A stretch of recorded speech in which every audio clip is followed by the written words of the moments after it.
This episode is sponsored by Irene's Dreams Juice Bar. Juicing is a great way to consume all of your vitamins, minerals, and enzymes. It's possible to eat 4 pounds of veggies and fruits in one sitting. While drinking a juice, you are feeding the bloodstream and nourishing your cells. You gain every day, you think clear, and remember, diseases can't live in an alkaline body. Adding juices daily or cleansing makes a difference. Irene's Dreams offers 100% cold-pressed juices, smoothies, and elixirs. Fresh raw fruits, vegetables, and superfoods. No artificial sugar. They deliver to your home or office. Please ask about their juices and cleanse packages. Gift cards are available too. Please email them at irenesdreamsjuicebar@gmail.com or text them at 239-994-0445 for the menu. Now let's get to the show. Welcome to the Curate Podcast Season 3. I'm on a journey of sitting down and talking with the influencers in our city, risk takers who are growing the region, creative minds who are building our area, and entrepreneurs that make up the best that Southwest Florida has to offer. So sit down, grab a drink, and join the conversation. Let's get right to it. Curate Podcast Season 3. I'm your host, Malik Addy. Oh, all right.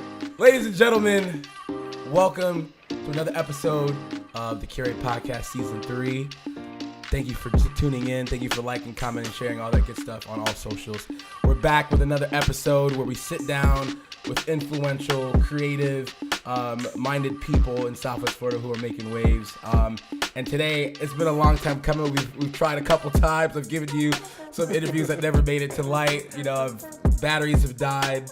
Mics haven't worked. Things haven't been plugged in. It wasn't right. If it wasn't right, it wasn't right. Hey, maybe this one won't come out either. Listen, just gotta make the most out of this moment. That's it. I'm with, I want to say, entrepreneur. That word is not even going to do it justice. A very talented, skillful, hardworking, someone with an amazing story of how he's gotten here, someone that's hustled his way and also learned a lot. I learned a lot from, and someone that inspires me. Is it Ralph or is it Raph? So it's Rafael. It's Rafael J. Feliciano. Why you come with the smooth voice? He stepped up to the mic like, it's Rafael. It's because it's the mic. It's Rafael. Dude. It's the mic. The mic, it's a good looking mic. Hey, man. Rafael J. Feliciano. Ralph is cool, but I prefer Rafael. Who calls you Ralph? Females, girls. Already. No, I mean people because I'm half Puerto Rican, half Filipino, so Ralph is like kind of more on the Italian side. Right. So Rafael, I'm half Hispanic. Rafael. I like if I never call you like a nickname, I like calling you. I give people the respect of their full names. Yeah. Okay. I see. You know what I'm saying? Yeah. So people are wondering, like, who's this guy who's Puerto Rican and Filipino? My introduction to you was seeing me being a part of a group on Facebook called Where to Eat 239 because I love food. And I didn't realize that you were the one running it. Then I finally met you and your partner, Guy, correct? Yep, Guy Clark. Guy Clark. Best business partner in the world. Not Guy Fieri? He's Guy Fieri. So, my business partner's name is Guy Clark, and I call him, I have him on, and you'll see what we do later, but I have him on my phone as Guy Fieri because when he calls me and I'm next to someone, I'm like, oh, hold on, I gotta take that.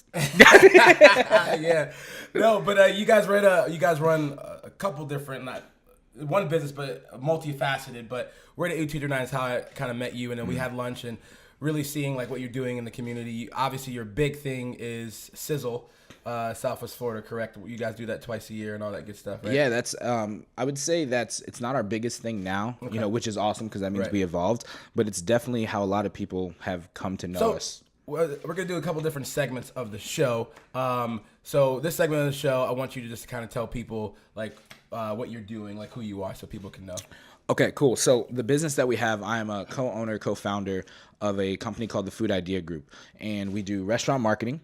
Actually, it's restaurant and chef marketing and consulting, signature food events, and then we also have a group called Where to Eat 239, which is really a local source for people to find where the local places are, the good foods, the good eats, the late night spots, and it's just a community of people that you use other people to help other people find places to eat because everyone has their realm, everyone has their niche. Ours happens to be food, and food is that one thing. It's like you put food on the table, it brings everyone together. Absolutely. So we want to try to bring the community, raise the community through food. Food, bro. Okay, so we got. I eat for a living is what I eat- say at networking events because it's just so much easier. You do eat for a living, bro. It's not the worst job. It's not. I would like to be hired. Can I work for you? Do you want me to say yes or no now, or can we go through an interview process? No now. Well, actually, so I have some questions because we can got your do this own right now. We can do this right now. HR. By the way, we have some nice scotch. Actually, can I get some more? Yeah. Can I get another Hey, one? can we get some scotch, please?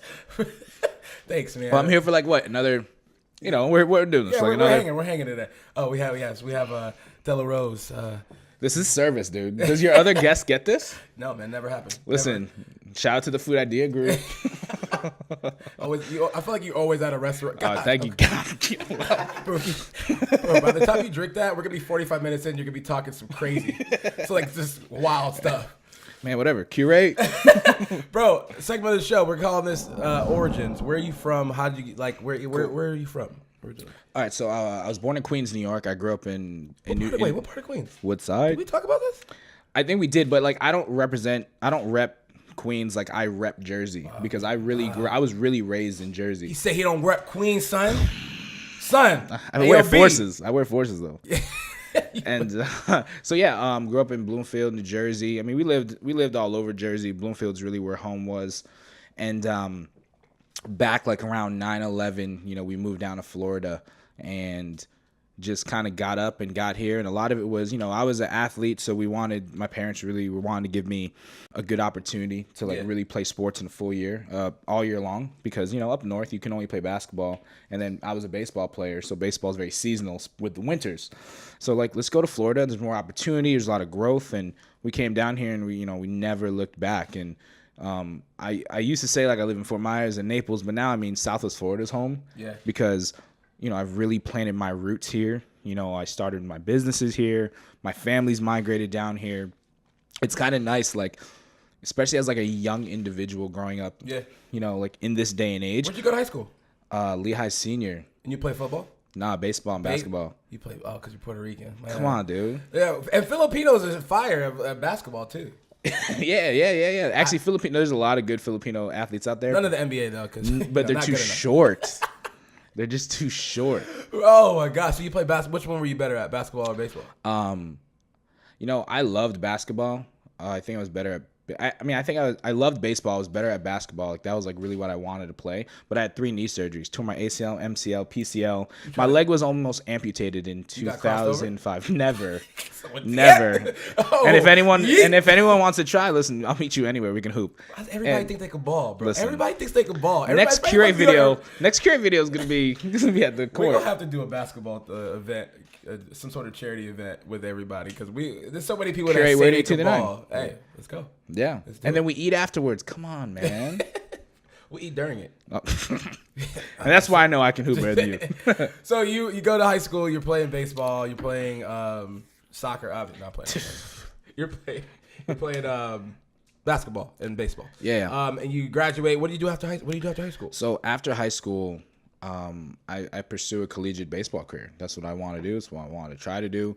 And then that didn't work out. Just knee issues, everything, just never worked out. And then I went to school. I was going to FGCU. And I couldn't really find myself a little bit because I was just kind of very sporadic what I wanted to do. And I dropped out. I was bartending, and I dropped out because, really, I was making more money than people that were graduating. My peers that were graduating with degrees.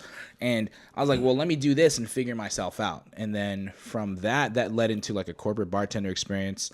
And I was that's your first time, because we're going to obviously talk a lot about the restaurant industry. Yeah, of course. This is your first time in the restaurant industry doing this bartending gig?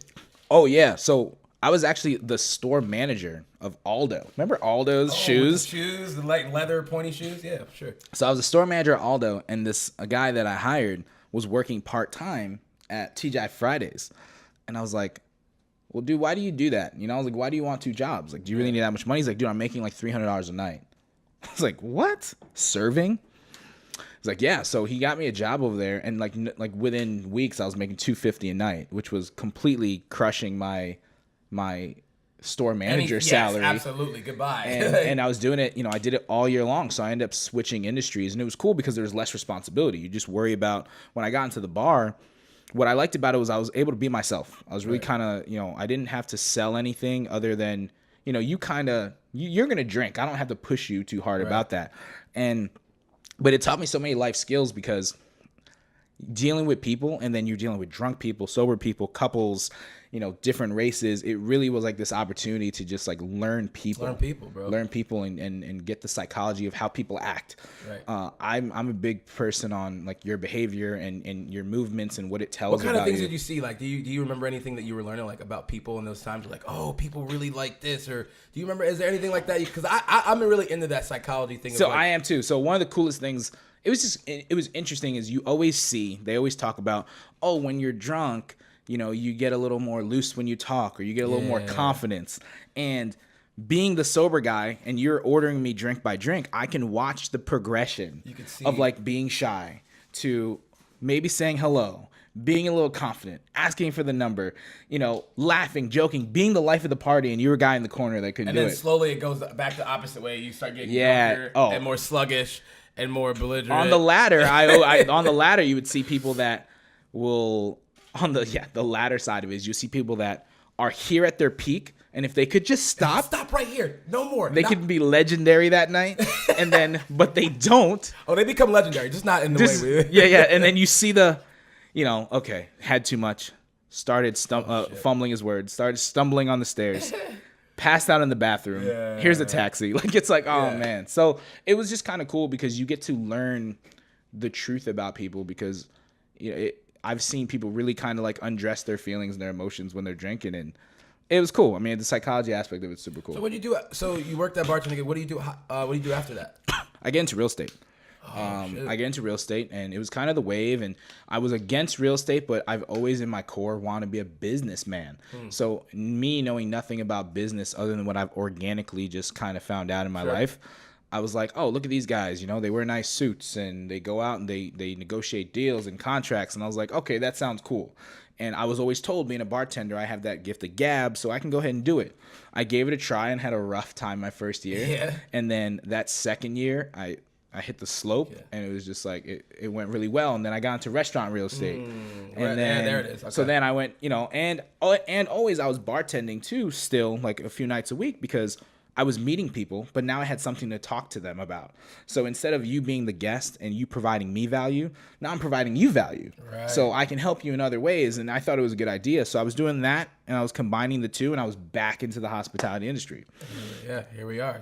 Kind of seems like it always brings you back, especially where you're at now, which we'll get into. And I also want to talk a little bit about some business things with you, because I feel like that's a good conversation to have, because obviously that's the world you live in. But I think you have a good perspective. But before we move on to that, some segment I'm going to introduce to you. Is it new just with me? No. This is every show. This is every show. But it'll be catered towards you though. First one we'll do pick one. I'm going to ask you to pick one thing, and you're going to have to pick. All right. Here we go. First one. Bourbon or scotch? Bourbon. My dog's name is Bourbon. Oh, where? I live the creed. Your dog's name is Bourbon. What kind of dog is it? It's a boxer. Damn, that's kind of. It's a boxer named Bourbon. And if I had a second dog, it would be black, and I'd name him or her Bordeaux, because I like wine too. Ooh. I got this plan. It's here. You got a plan. It's here. So you gonna wait till have a girl to get another dog? I'm gonna wait until I move to a bigger house. Oh, you don't have a big house right now then? I have a house that's big enough for one dog, like comfortably. I don't want to have two dogs in a house. Dang. Okay. Ramen or pho? Dude, really? It's okay, controversial. Okay. People out here thinking pho's out. Pho is dope. I don't really like pho like that, bro. I'm gonna say ramen. Of course. What? I'm gonna say ramen, but here's why. Because pho's good. Pho, not pho. For you rooks. And it's because ramen brings you, when you think ramen, now ramen's different to you and me, but back in the day, ramen was 65 cents. So it's like, oh, I don't eat that no more. I've progressed in my life. I meant ramen. So yeah, ramen.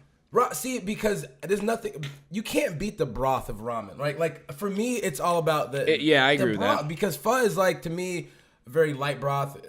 It's beef broth, right? So it's it doesn't really have the texture that I like that ramen has, and I just think you could do more with ramen. There's a lot more. I mean, God, there's all different types of kind of ramen. Yeah, you can be much more creative. Pho's like on the more on the classical side. Yeah, I don't know, but people really like pho out here, and I really never really want to go whenever people ask to go. But anyways, let's see, Puerto Rico or Philippines? Man, that's tough because I'm sure both my parents will see this one way or another. I'm trying to get you in trouble. I'm gonna say find you, bro. I'm gonna say the Philippines because I haven't been. Puerto Rico, I've been to.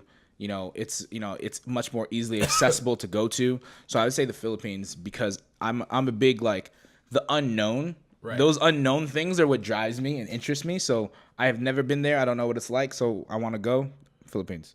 Okay. Shout out to my mom. Shout out to moms. Anthony Bourdain or Gordon Ramsay? R.I.P. I like Gordon Ramsay.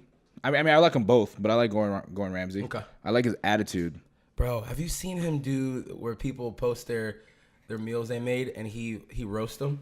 Yeah, that's what I'm saying. That's why he'll like one-liners like, this looks like my aunt took a crap in a pizza, Yeah, like I like them both because I think they've both like showed their true colors. Yeah. I like Bourdain because he really showed a dark side of him always, but I like Ramsay's like because there's a persona you put on when the mic turns on, and like that person he always is when the mic turns on. I love it.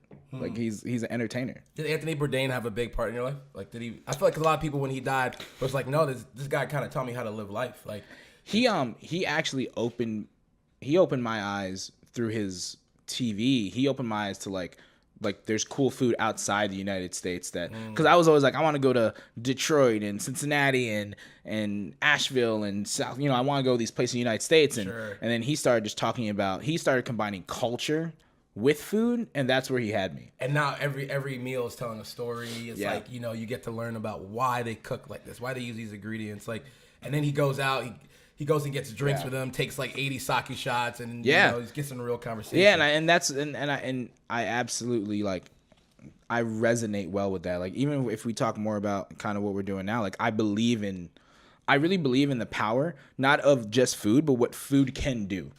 Yeah, absolutely. Okay. Beer or wine? Oh, wine. Yeah. What's your favorite wine?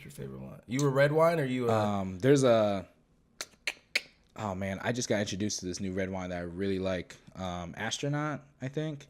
You made that up? No. No, anyways, no, I like red wine, but it's because in my business and like, a lot of the people I deal with, I always want to drink wine because the people I wanted to be like always drank like wine. And it was kind of like that's the classy thing to do. And then I just started developing an interest for it. But I'm not, I'm not a connoisseur. I'm not a somm, like anything like that. I just do you put it in the decanter? Of course. And do you I mean, give me some credit. Gee, I pretend I do. I do a lot of this. I look. Yeah. Oh wow, you see the floral notes. And do you see the legs? You see the legs on these just running down the street. No, I just enjoy a glass. I think wine's cool because you don't have to have an expensive bottle of wine to, have a good time. Like bourbon, like or scotch, you have to have a good scotch to enjoy it. It's not like that with wine. You can enjoy cheap wine. Are you into the pairings? Do you try to pair like a steak with a wine and a pasta? I'm not gonna lie. As I've dug deeper in food and kind of that story side, like the Anthony Bourdain side of things, because we just referenced him. Yeah, I can really see how a lot of certain drinks really collaborates well with a lot of other flavors and meats and especially like on meats. So yeah, I'm big on that. Okay, let's do this. Adobo or Sazon? Oh, Adobo. Yeah? Listen, here's why. And my mom, shout out to my mom. Adobo, okay, it's Filipino. No? It's super Filipino. And I don't get it all the time. And there's no real Filipino joints out here. If you haven't had adobo chicken, you wild. Listen, if you had chicken adobo, lumpia pancit, like dinagong, like you're not eating. So, I mean, you can get good Hispanic food. So, that's pretty easily accessible. So, I'm adobo all day. But that's sazon, bro. It makes that, whatever you cook, it makes it turn that nice red color. Yeah? Like, no matter what, you put like two little, the whole pot's red. You're like, yo, what the heck? Like, it's crazy. Eating out or cooking at home? Eating out. Yeah? That's what I do. I eat for a living. Do you cook, bro? I do cook, and I do throw down. But the reason you want next segment, you probably got 2 meals. Cooking in the kitchen rap. Yeah, we'll be right back. We're gonna have a fight. Eating out, but it's like I do like eating out, especially when I can eat with the chefs. Right. Because I'm really fortunate enough to sit down with chefs and talk to them. And when a chef is really doing his thing, it's like going to the movies, but you're listening to someone tell their story. Like it's just as entertaining. So eating out all day if I could. So all right, that's the end of that segment. Thanks for being a good sport. You did a good job. Man. You made it. So People do a bad job in that. yeah. Yeah. Yeah, I thought you were gonna do a bad job for sure. I thought you were gonna get stuck on the Puerto Rico Philippines one. Dude, easy. Listen, I cut to the chase. Trim through the fat. Let's go. So you mentioned like chefs and stuff. What you do with your business, man? You deal with a lot of chefs. You talk with them.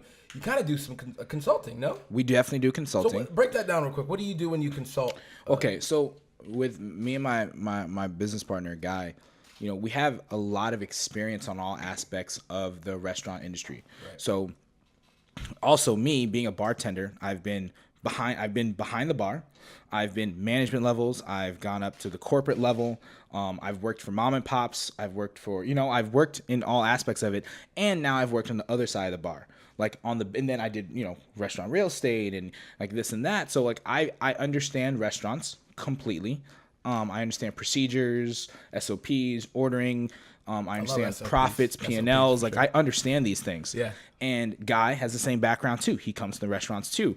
So I'm all about a restaurant, anyone, but restaurants, particularly our niche, just doing better.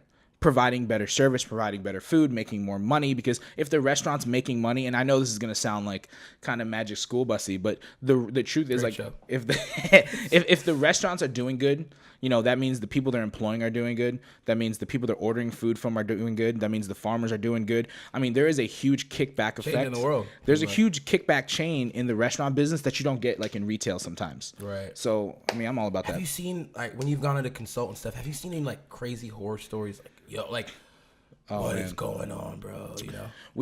Yes. We saw a restaurant that, was just, they didn't know any better as far as like some health regulation stuff. Sure. And before they would get dimmed, we're like, listen, we don't even want to get paid. Just, you should take care of this, that. And literally 3 days later, the health department was there and they passed because like, we just was like, hey, we saw this, you should da.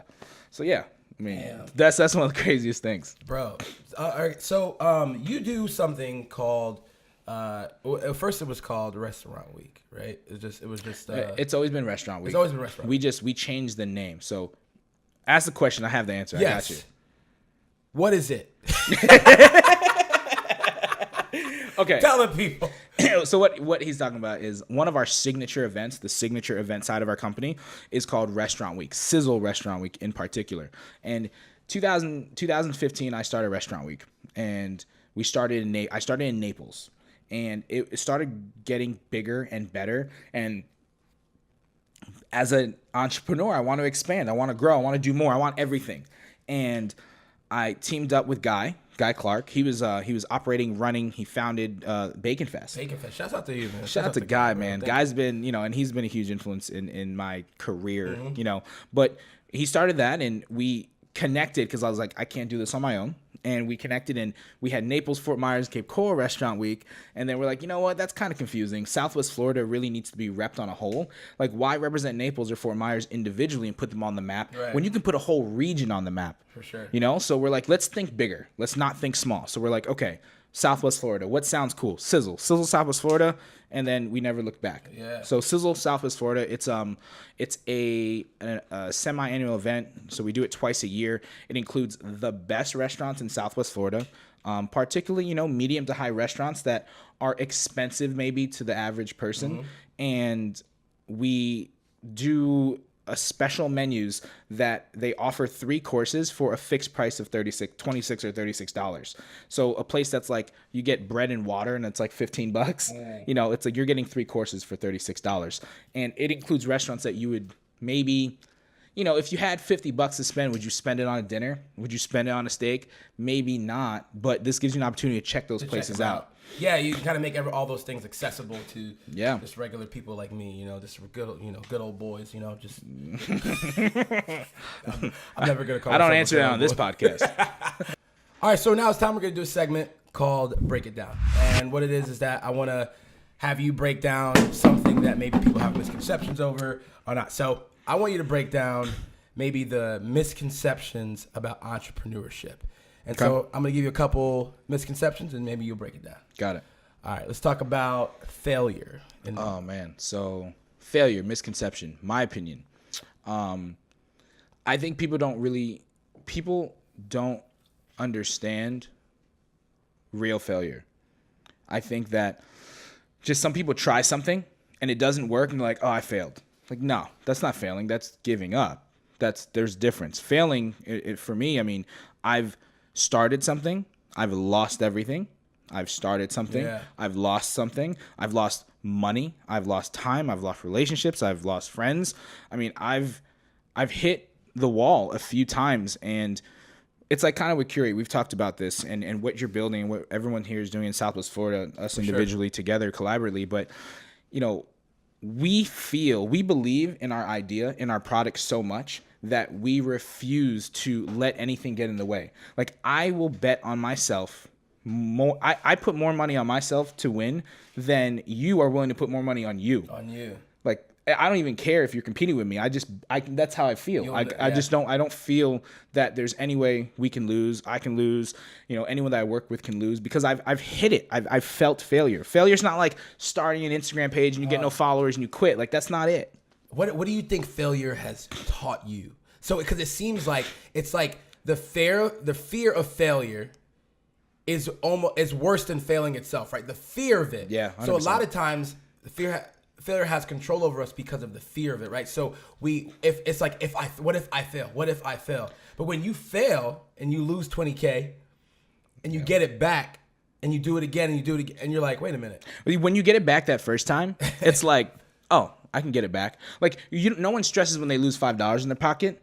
It's kind of the same mindset when you don't lose $20,000 in your pocket, or you lose $20,000. Right. Like, if you can get back $5, you can get back $20,000. Because here's the thing: no matter if your money's there or not, you're still the same person. You're the same person. You're still the same hustler. You still have the same hustle inside of you. So if I could go from 0 to 100, I could do it, and I would go back to 0. I could go back. When I was a real adolescent youngin, I asked this guy when I was bartending, and I was like.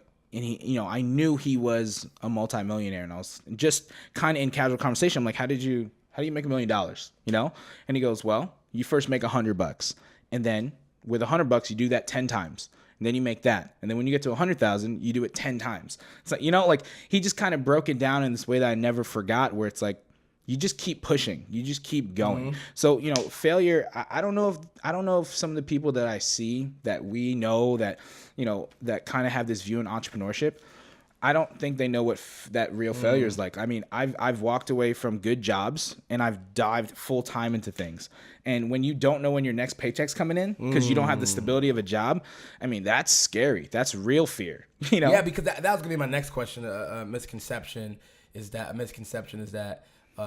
being a small business owner or CEO is fun and easy, right? No. It's like you don't have to clock in 9 to 5.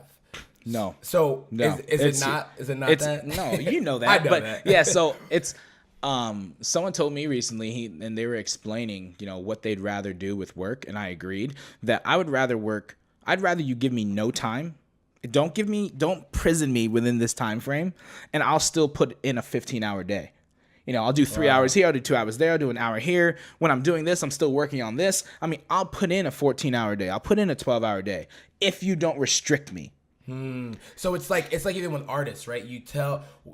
Artists loves making music, but once they get signed or once they have to make music, all of a sudden, whatever is in them, and I think because you let time restrict you from like your creative flows and creative juices. Guy. He knows Guy. Shout out to Guy.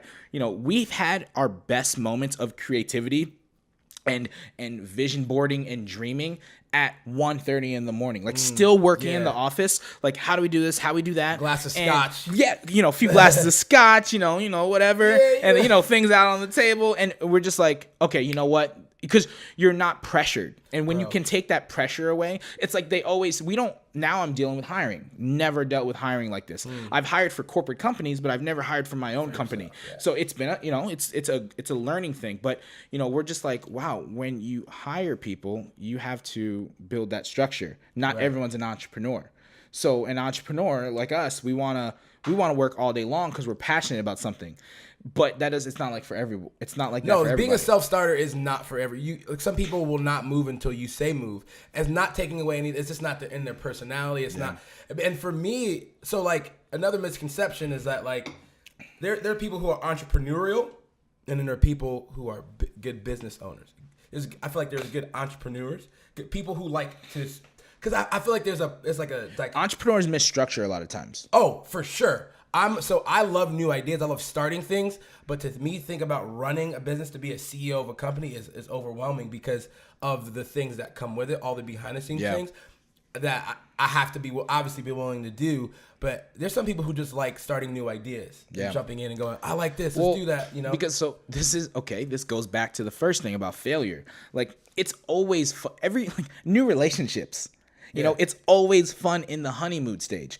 Building a business is very fun in the honeymoon stages. Right. It's fun because you're like, hey, I got this idea. And then some person goes, oh man, that's cool. And they're like, man, I wish I had that great idea. And then now you got a little confidence, you got a little bravado. And then you start doing a few things.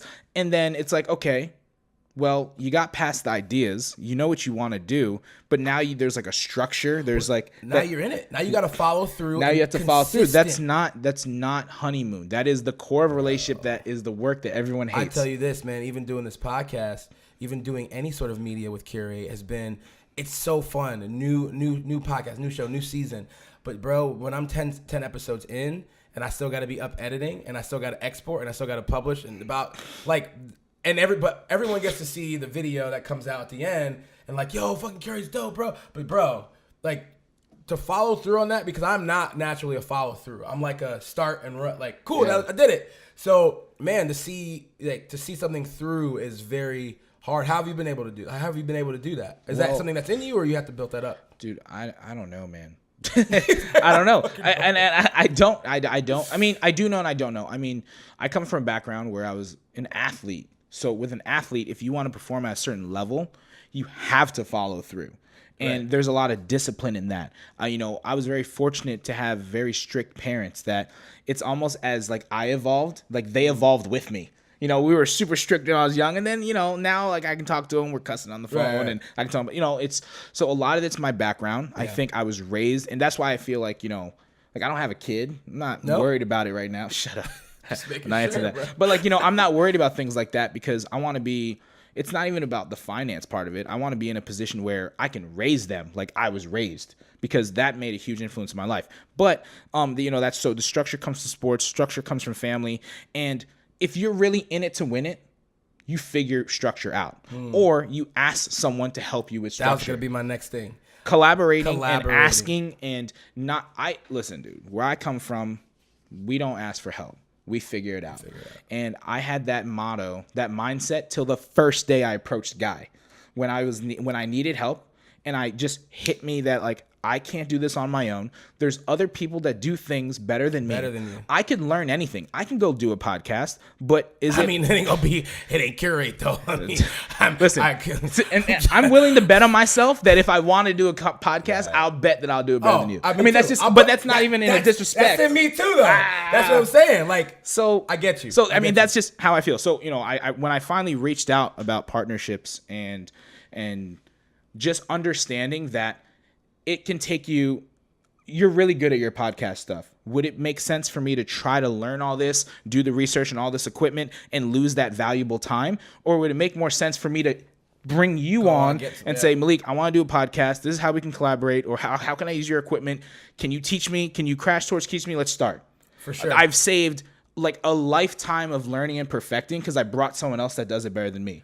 So we're in a culture, though, because it's the hard part. We're in a culture where learning is so accessible, right? I could go on YouTube. I could learn how to do a podcast in 10 minutes. I could learn, at least the basics, right? I can't master it, but I can definitely learn. Some white kid, 14-year-old kid is learning how to DJ right now in his bedroom, on YouTube. And I mean, to each, it's a case-by-case scenario. Right. You're absolutely right. Like I said, I can learn anything. But if I learn something and I need to put it out there and produce it and execute it, I want it to be the best that's on the market. I want it to be the best in that industry. Will I be the best in this industry? No, because I don't want to be the best in this industry. Right. So I would rather say, hey, you're the best in your industry. You could be the best in your industry. How can we elevate each other so I can get my message out there through a podcast and you can have the best podcast? Right. Because at some point, and I guess it's a statement and a question, it's like at some point, when do you, as a self-starter, as someone who has your own business or create a field, a brand, when do you know when to give up something? Because as starters, we have to do everything. We have to do bookkeeping, be the face, go network, go That's the send hardest an invoice, thing. right? So like, when do you go, I need an assistant? When do you go, I need to hire this person? That's so hard. It's hard to figure out. It's really hard. We actually just hit that point in the business, and here's how we figured it out. Excuse me. We're bringing on our first office. It's almost like a executive secretary / assistant / admin, and we call it MWA, like minimum wage, or MWE, minimum wage energy. So what we're saying is, are we at a point in the business where 80% of the work we're doing is minimum wage stuff? Emails, invoices, follow-ups, scheduling, appointments, things that they take up so much time but are not making us any money. How much of that are we doing? We're doing 80% of that? Well, let's find someone to do that 80% so that 20% could help us make more money.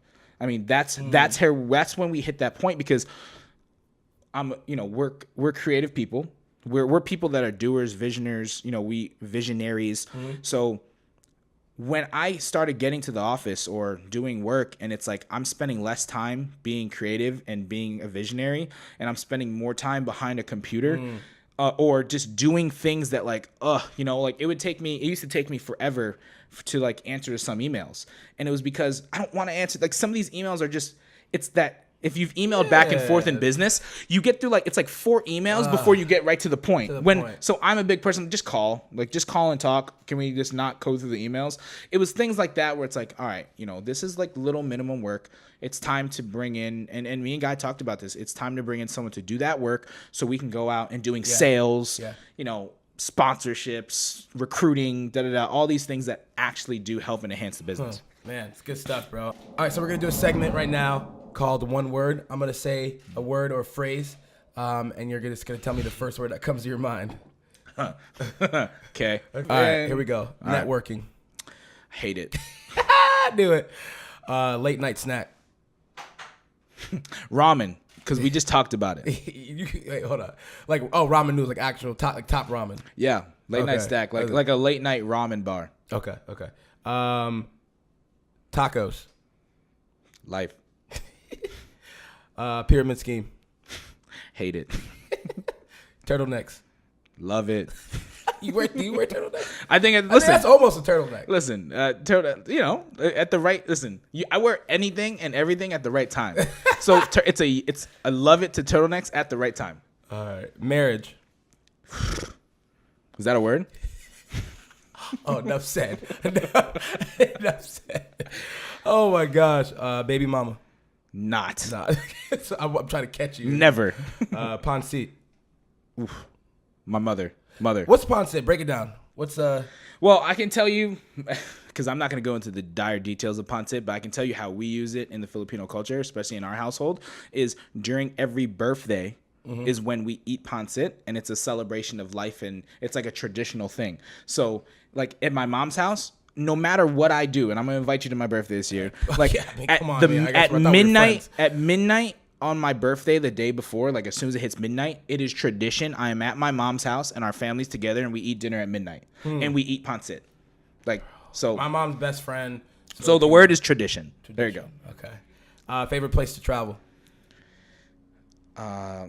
Cincinnati, actually. What? I know people think that's crazy.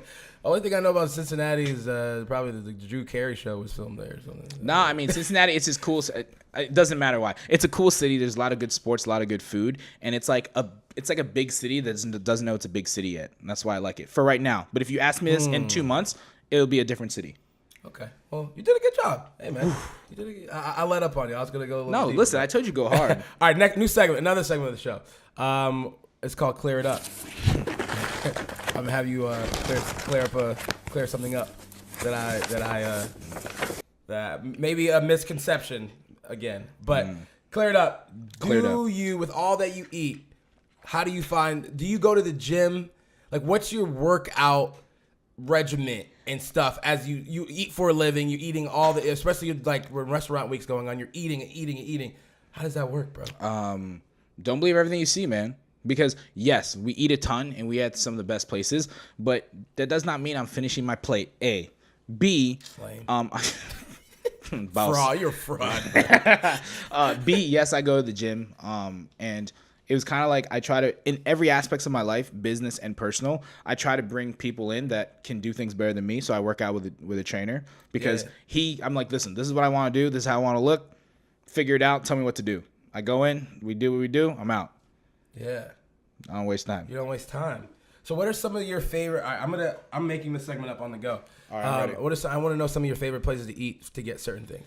Okay, so I'll take that. You kind of gonna put you on the spot. Yeah, I here. like that. All right. So where do you go for the best tacos in South Florida? San Julian. My dog, we done. That's all we needed to know, baby. San Julian. El Pastor, 6 El Pastor. I want avocado, cheese, cilantro, and it still onion. comes out to $1.50. No, and an orange Doritos and maybe flan if I'm feeling good. You know what I'm saying? Like San Julian, fire. San Julian, don't at me, don't argue with me. I don't care. All right, where do you go to get the best cocktails? Okay, it's a mixture of two things because when you know the bartender, you're gonna get a stiff drink. And I'll be truthful. I mean, I'm a bourbon drinker, Scotch drinker. I like my dark liquors, so. The bars that normally serve those best cocktails are kind of rustic, kind of that kind of old school feel. I like things like old fashions and those are the things that I like. Yeah. Or like today, like whiskey straight. Like that's I'm a truist at heart, so I like how things really taste. But here I'll go to like Bartulia, the Bevy in Naples. I've had some great cocktails down there, like Nice Guys, Nevermind. I mean, like those are places that I'd go to. I try to, but I'm a simple person in the cocktail realm. Where do you go to get the best pizza, bro? Where are you going? D-Hop. Yeah? All right, here, I'm going to answer this question. Whoa. D-Hop in Fort Myers, Palumbo's in Naples. Okay. And it's a preference thing because I'm, being from New York, New Jersey, I like my pizzas, big slices, thin crust, corners touch, oil drips, cheese all over the place. And that's the type of pizza they serve, and I'm all for it. Don't come at me with the Chicago pie, bread pie thing. I don't want you to do that. Oh, my gosh. Okay. What about Thai food? Best Thai? Oh, man. I'm going to go with a place that I just went to. Oh, man. There's a place on McGregor I just went to. Yeah. I can't remember the name of it, and that was some really good food. So there's a Thai place on McGregor, guys. I can't remember. I'm sorry. Thanks for where do you 2 through 9? But if you want to know, you should go to our group on Facebook. Hey, God, he's generating leads right now. How about best late night spot? Like, what's your late night go to, bro? It depends where I'm at. In Naples, like late night spot, I like South Street. They have some really good bar food in South Street. In Fort Myers, and Zen Asian Barbecue is a super nice late night spot for food. Yeah, because they're open till 12. Yeah, and they do ramen half off from 10 to 12. Ramen half off from 10 to 12. Dude. They have a seafood ramen that's pretty fun, yeah, I like the cold ramen or the brothless ramen. Dude, why did they start doing that brothless? Like, why? That's why I want ramen. Like, that's the best part, bro. Is at the end. You guys take the fun out of everything, man. Take the goddamn broth out. I want it cold. Come on, bro. What are y'all doing? Because it's like, all right. So this leads me to my next point about kind of being like elitist about food. But what do you think about the word foodie? I hate it. I hate it. I really do hate it. Are you a foodie? Yes, but I wish it was a different title. I hate that word. I hate it. But it's funny because like on my Instagram right now, it says your favorite chef's favorite foodie.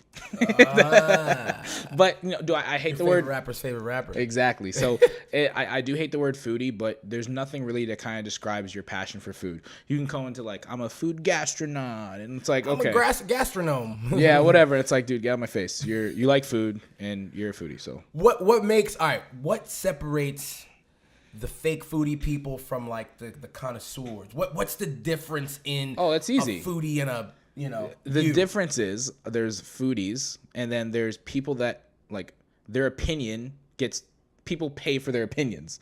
So foodies they don't get paid for their opinions. Okay, like at the end of the day, there's some people that I respect in the food industry, some people that whatever. I know what they're doing, but your opinion is just like mine.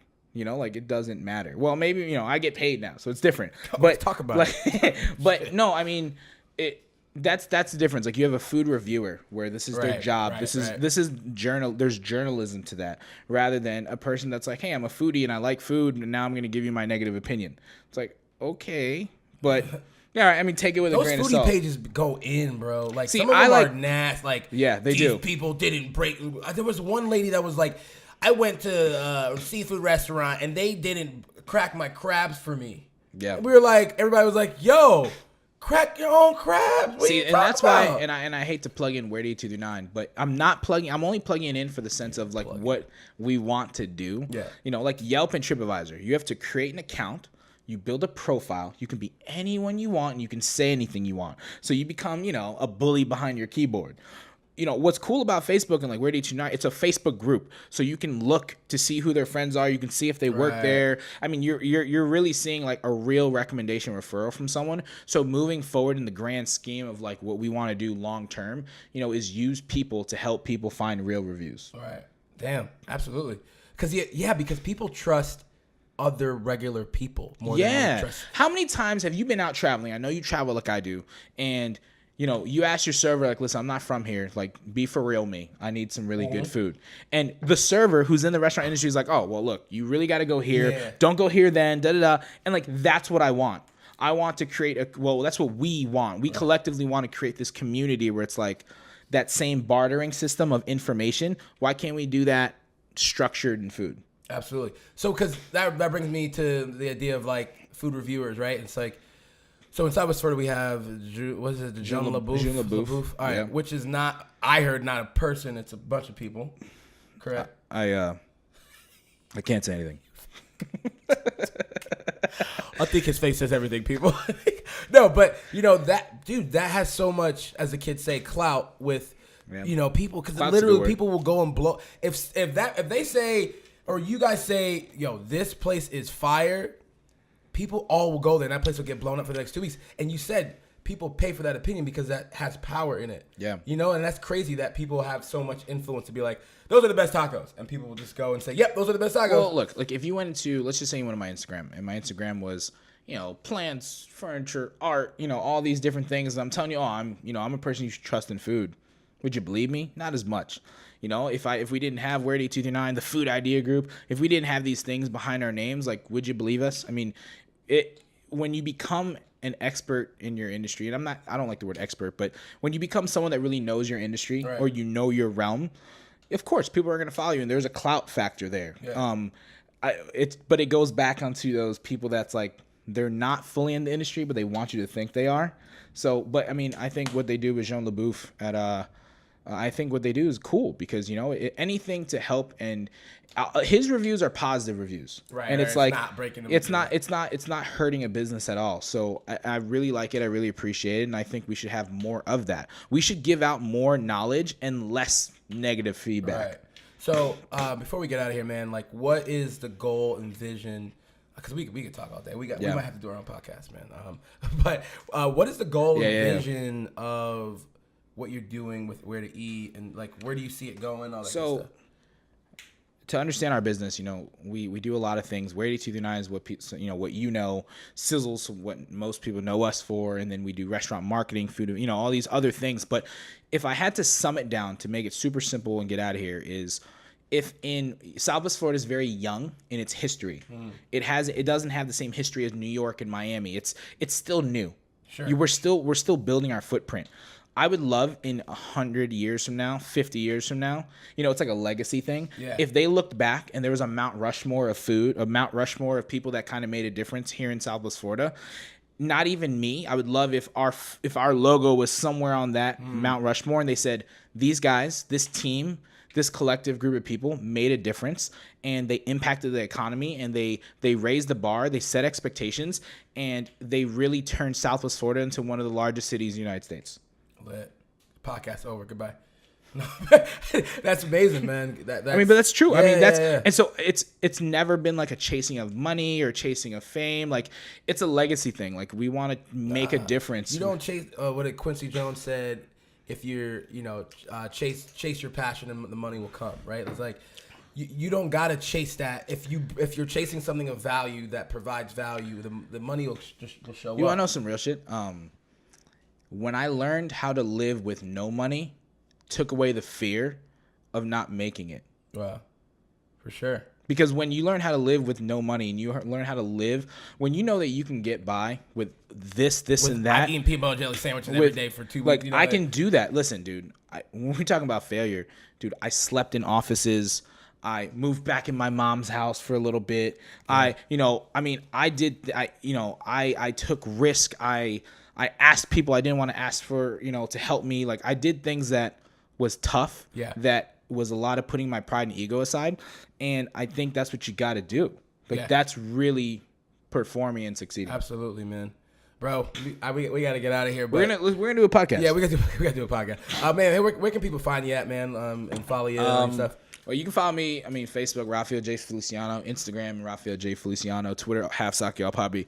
And then, of course, our company, Food Idea Group, Where to Eat 239, and Sizzle Restaurant Week. Bro, thank you, Ralph. We gotta go get some good ramen. We've been talking about ramen, but dude. Ladies and gentlemen, thank you so much for watching Curate Podcast Season 3. You guys are amazing. Please like, comment, subscribe, share. Tell us what you think. If you have any questions, please put them in the comments or DM us or my boy Rafael here. Shouts out to Guy. Love you, bro. Shout out to Guy, baby. We got to go get some salads together at some point. So, peace out.